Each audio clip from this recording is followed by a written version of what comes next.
I never look to a potential business, as a number, Right. or as money coming in.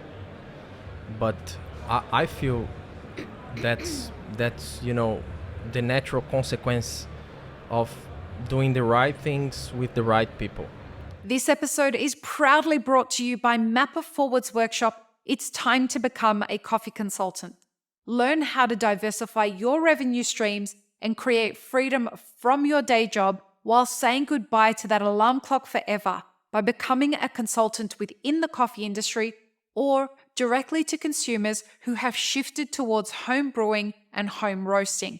Protect your income from challenging times in the coffee value chain by taking this course today. Go to mapperforward.coffee/workshops or click the link in the show notes for details. Powered by DXB Live and World of Coffee Dubai, Mapper Forward is proud to be the official podcast partner of World of Coffee Dubai in 2024 for a second year in a row. Welcome to the Daily Coffee Pro by Mapper Forward, friends. I'm your host, Lee Safar, and this is episode 4 of a 15-part series. I'm used to saying 4 of a 5-part series, but this is episode 4 of a 15-part series, and I'm joined on the podcast for the first time with Rafael Vinhal. Rafael, we have been trying to do this for how long now? A long time, right? Yeah. So welcome to the podcast. Welcome to Dubai. It's a pleasure to have you here. Thank you. It's my pleasure. You are one of those freak coffee producers that when you taste your coffees, you remember it for the rest of your life. So having you on the podcast is something that's very exciting for me. From the perspective of, given the question that we're talking about, which is empowering the coffee industry in 2024.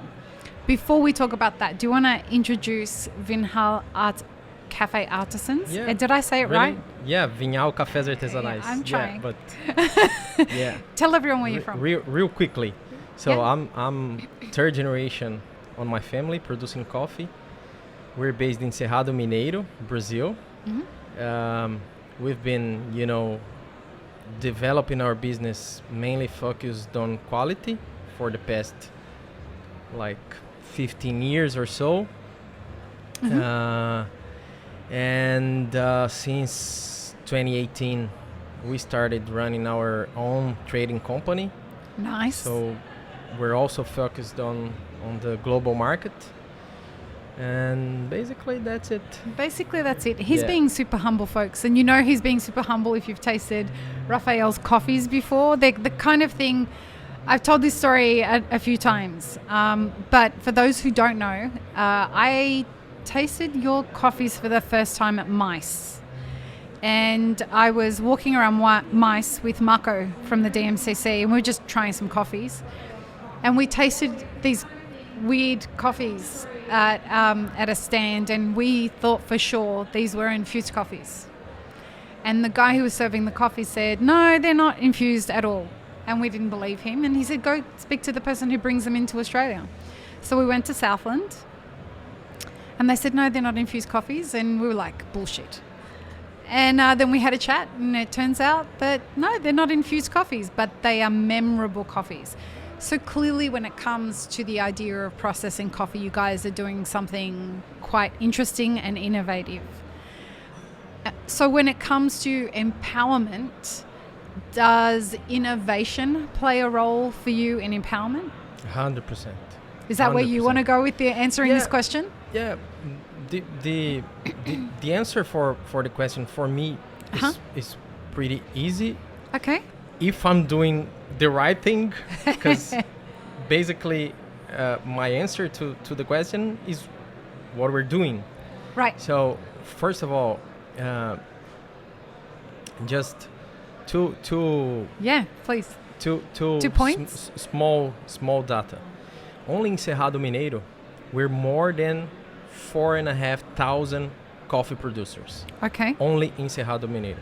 In Brazil, the last statistic I saw talked about 300,000 coffee producers or so. That's wild. So my point is, it's too easy to be only a number, Mm-hmm. And that's exactly what I don't like to be.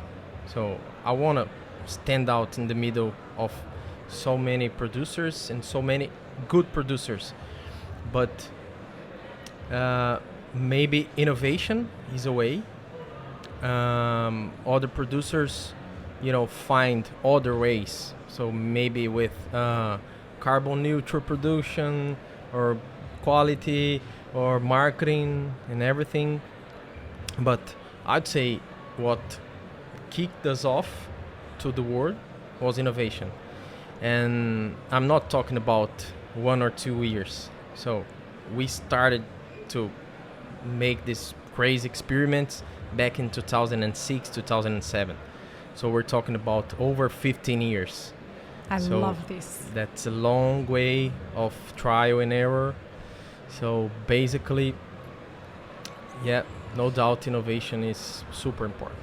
Well, and the reason I really love this is because for years now, excuse me, for years now we've been saying on the podcast that build slow and build undeniably and build well. Yeah.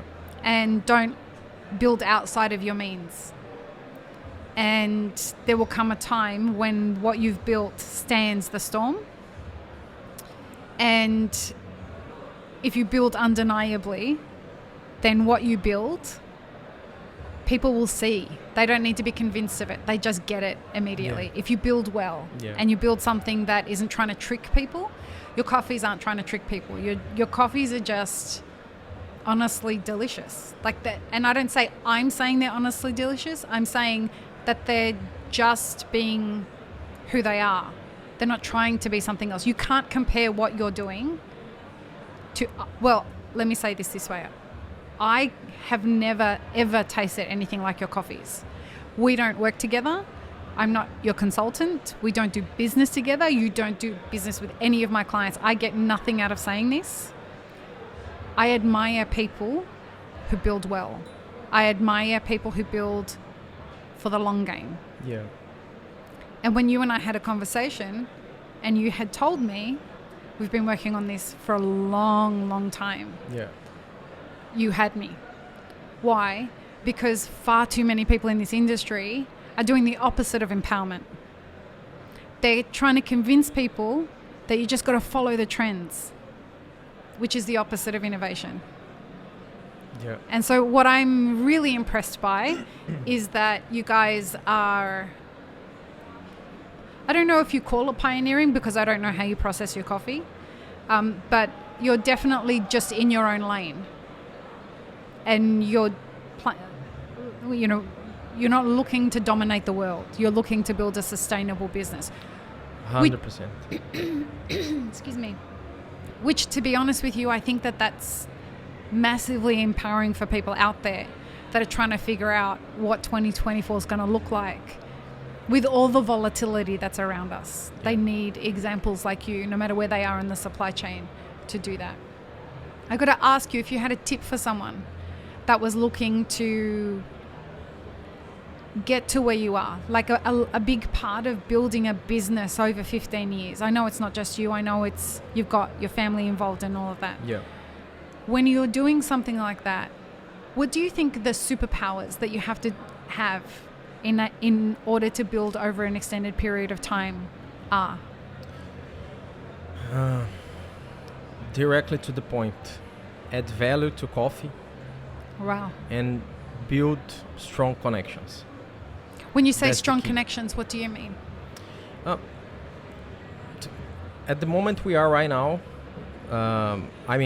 all kinds of connections are important. So yep.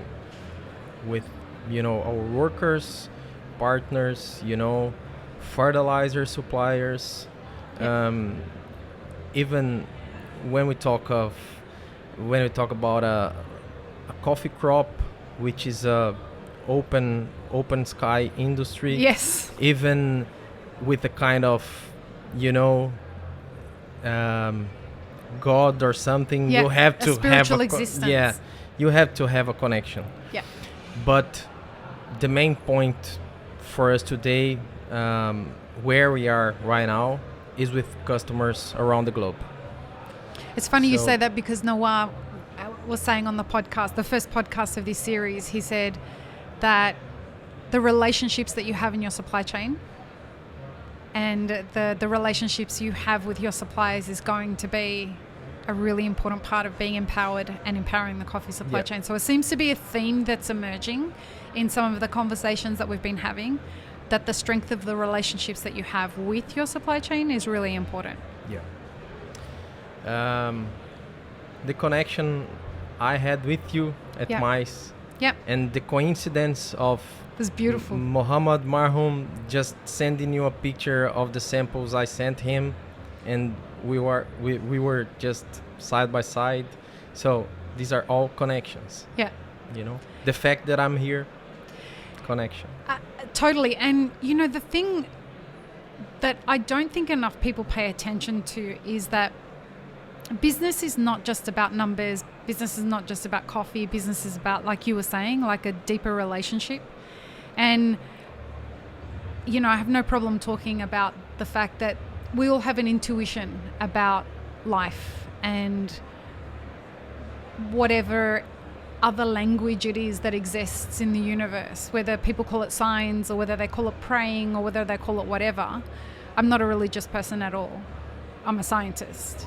And I know for a fact that there is this thing that happens with serendipity and with coincidences that aren't coincidences, and people that are meant to meet each other and do business together.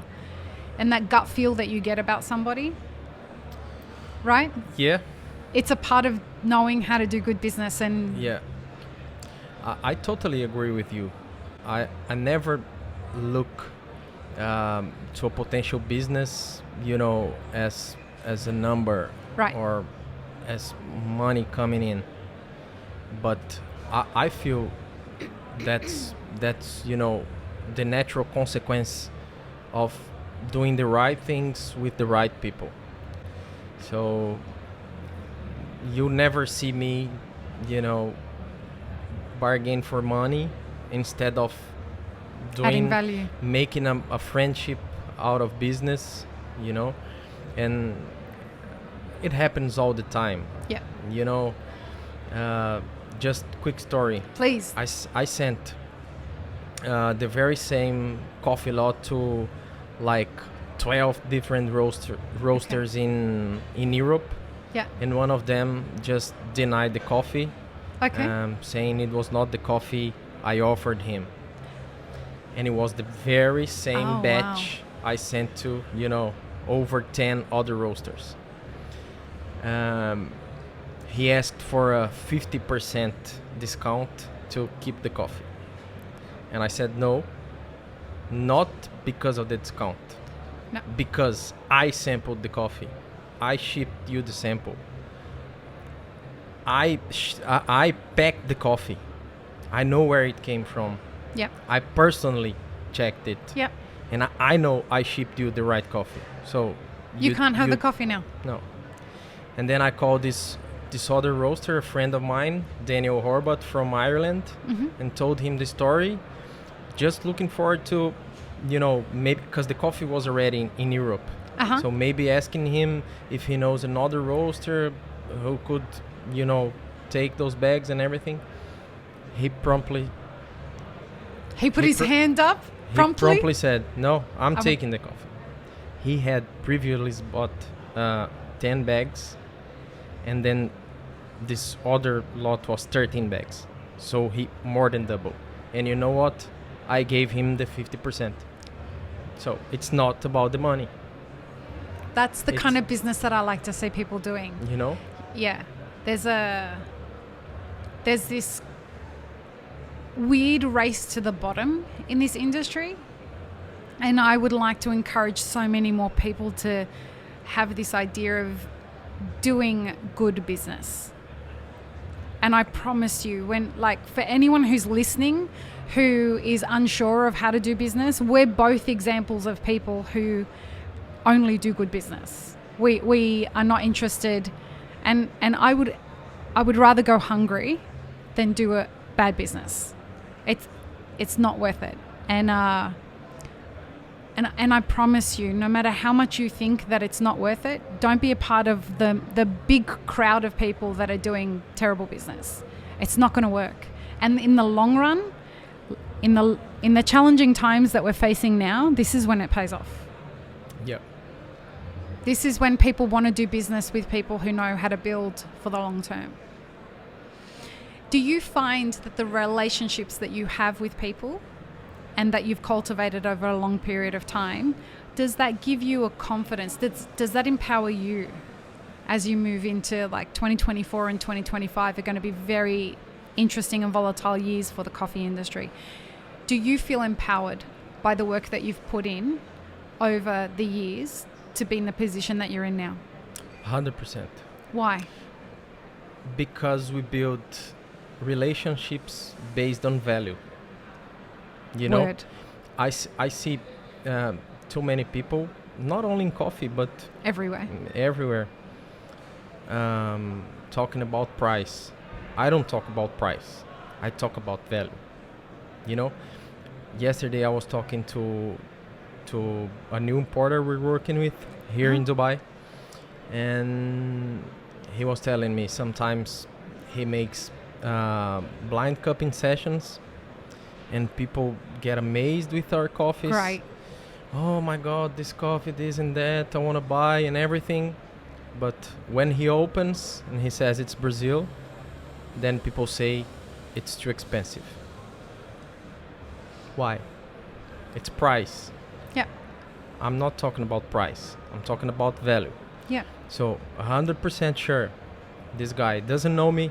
He doesn't know my history.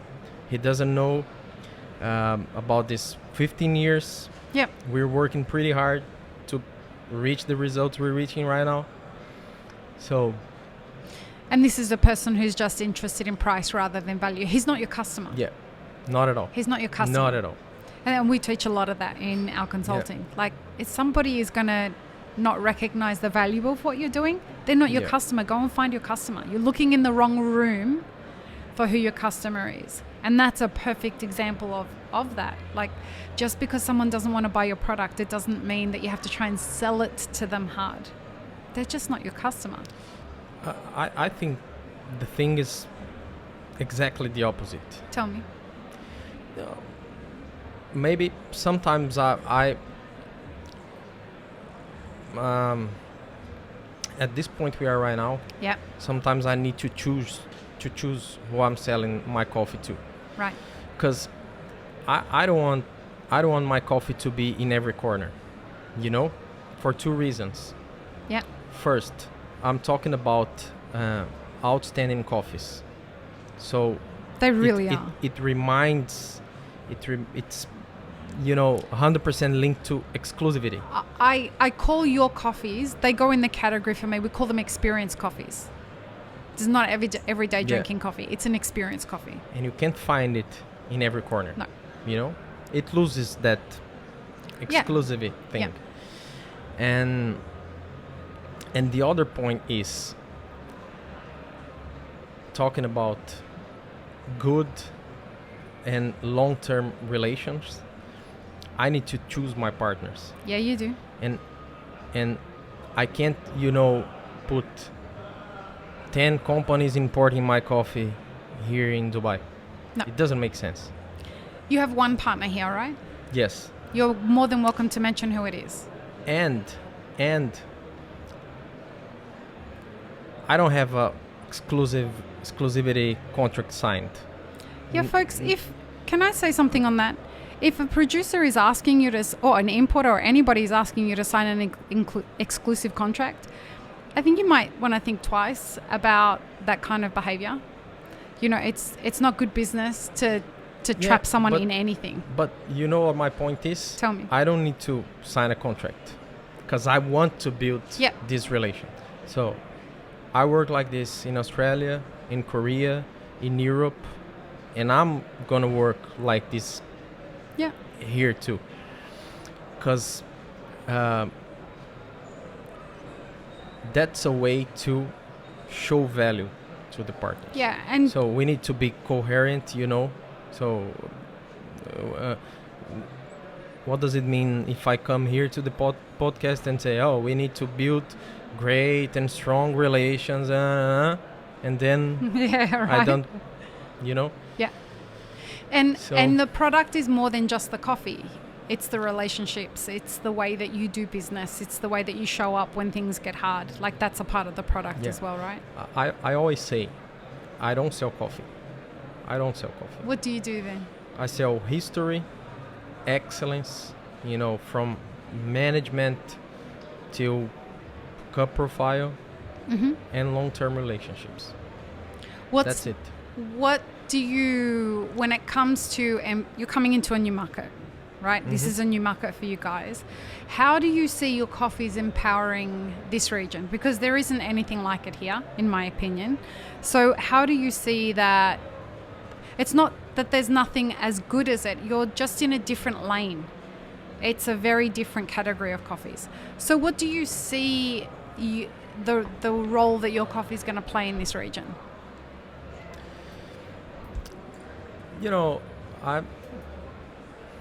I just want to see how it goes. Okay. And I'm pretty sure the market is huge and we have space for our coffees. I'm pretty confident we'll make it. Okay. I'm not, desperate to make it fast and exponential. No. But I know at the right time things will happen and we'll, just like we did in Australia and Korea, in Europe, it's gonna happen here too. Yeah. You know the story of the tortoise and the hare? Have you heard this story before? No. There's a kid's story that they tell little kids. Obviously, it's a children's story about the race between a hare, a rabbit, and a turtle. Oh, yeah. You have this story in Brazil? Yeah. Yeah. You remind me of the turtle. It's the game that you're playing. You've definitely very clearly said, I'm the turtle, and I know the game that I'm playing, and I know the way that my race is going, and I'm good with that. And there's a peace that comes with doing business that way. Doesn't mean you don't have hard times, but there's a real peace about the way that you do business. It's really refreshing. Yeah. So, welcome to Dubai. Thank you. It's a pleasure to have you here. I hope that you'll come more often. And folks, we have links in the show notes to where you can check out these coffees. Look for them in the city wherever you are. And inshallah, you will come to Dubai and you'll be able to taste these coffees here soon. Hopefully. Do you want to sign us off? Peace, love, and peanut butter. Peace, love, and peanut butter. Peace. And special thanks to you. You're part of this journey we're making to Dubai. It's an honor to be a part of it. I'm grateful to you. It's my pleasure, and I'm really excited about seeing how you grow here because of the intentionality that you bring to it. I think it could be, and my whole thing about empowerment is I think that the way that we empower the industry is by platforms like this, giving a microphone to people who are doing business the way that I think business should be done. And so I deliberately don't bring people onto the podcast who I think are doing business that could be destructive. I'm very careful about how I choose the guests on this podcast. And I think that setting an example of people, whether I agree with the product or not, is irrelevant.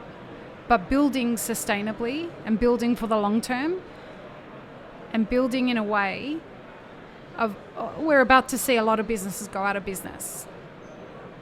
So for people to see that before all that happens, that it's very clear the businesses that are going to stay standing, it's an honor to be able to bring you on and to showcase that. 100% my honor. Thank you. Peace, love, and peanut butter, everybody. Have an amazing rest of your day. This episode, friends. Please don't forget to show us some love by subscribing, liking, commenting, and most of all, sharing this podcast with your friends. Check the show notes for links, including our sponsors and our Patreon. And stay tuned for more great conversations on the Daily Coffee Pro by Map It Forward.